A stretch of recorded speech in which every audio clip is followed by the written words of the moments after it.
The good news is you can do this. And I'm going to encourage you, whatever you've been through, my prayers are with you, my thoughts are with you. Hi, I'm Dr. Rolla, clinical psychologist. And today I want to talk to you about 4 types of abusers. I'm going to talk to you about 1 type per video. So this is a little bit of a mini series. Before I go ahead in this video, I would love you to subscribe. Click that subscribe button and the notification button so that you can get my videos as soon as I release them.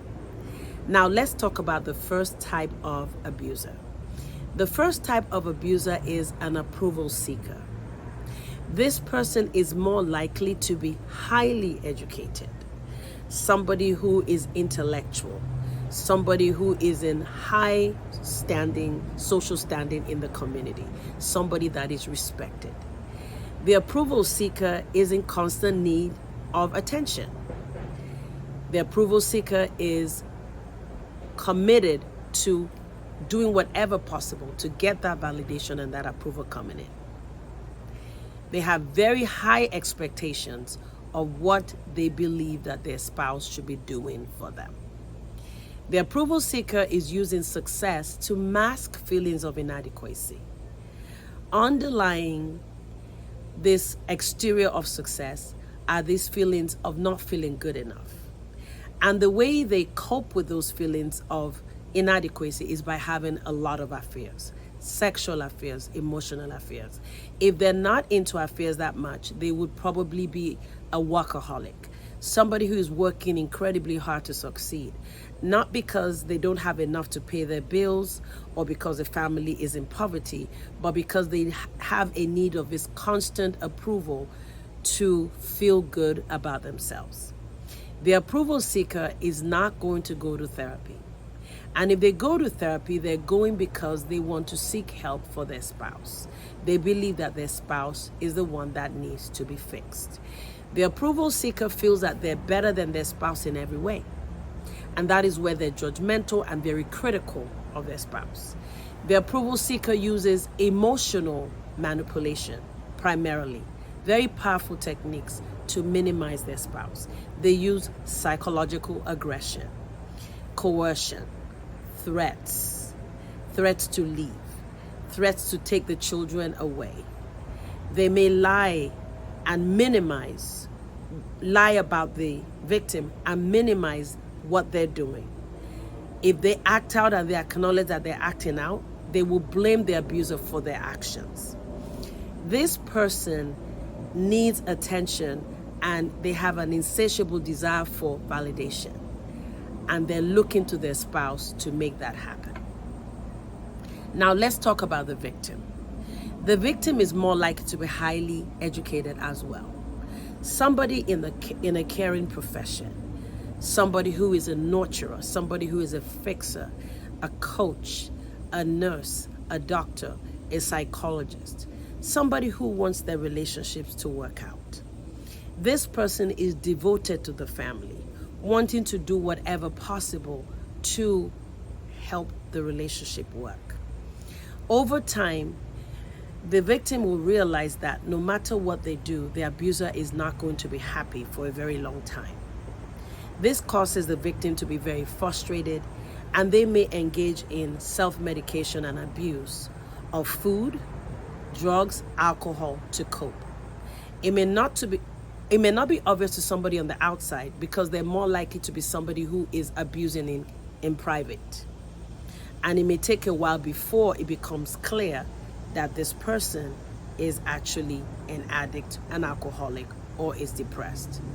The victim is the kind of person that is more likely to go and seek help for feeling suicidal, anxious, and depressed, and they're more likely to diminish what their abusive partner is doing to them. The victim is a kind of person who is working very hard for the relationship to work and puts very high standard on themselves, places very high standards on themselves. So they're going to be doing a lot of self-help, reading a lot of books, and there's going to be this sense of defeat over time that no matter what they do, the approval seeker is not going to be happy. Over time, too, the victim will realize that the approval seeker is all about what they want and what their needs are. Because they're going to find out about these affairs, they're going to realize that their spouse is a workaholic, and the priority of the spouse is to maintain the approval and success rather to pay attention to the success of the relationship. Now, what can this abuser victim profile do to get help? The approval seeker needs to know, the abusive partner needs to know that nobody can fulfill their needs for success, needs for approval, and that sense of inadequacy. They need to come to terms with the fact that they need to develop inner coping strategies to help the inner person. And they need to make sure that they start having expectations of their spouse that are more realistic. The victim also needs to realize that it's okay to care about their spouse. But when they do that at the expense of their personal health and well-being, eventually the relationship is going to be on the downward spiral anyway. Because the approval seeker is not going to have a lot of tolerance for somebody who is sick, somebody who is not doing well in different areas. They want their spouse to be on the performance treadmill 24/7. The challenge with this abuser victim profile is that it can go undetected for decades. People can stay married for 30, 40, 50 years. And it may seem like everything is going on well. But when stress comes, when challenges come, if there's a pandemic, loss of employment, sickness, bereavement, whatever that may be, this family does not have any significant coping strategies to weather through the storm. The relationship is more likely to fall apart except they get help. So this is the first type of abuser. And I want you to pay attention to the fact that for those who are untrained in the field of domestic violence, if they were to help this couple or see this couple in session, maybe a spiritual advisor, they may actually see the victim as somebody who is unappreciative of how wonderful their partner is. They may show deference to the approval seeker and consider the victim a whiny person or somebody who is not competent because of the alcoholism and the addiction to food and the depression and anxiety. Even though the victim has been on the receiving end of all this abuse, somebody who is untrained in this field may actually see the victim as somebody who is weak and cannot handle their business.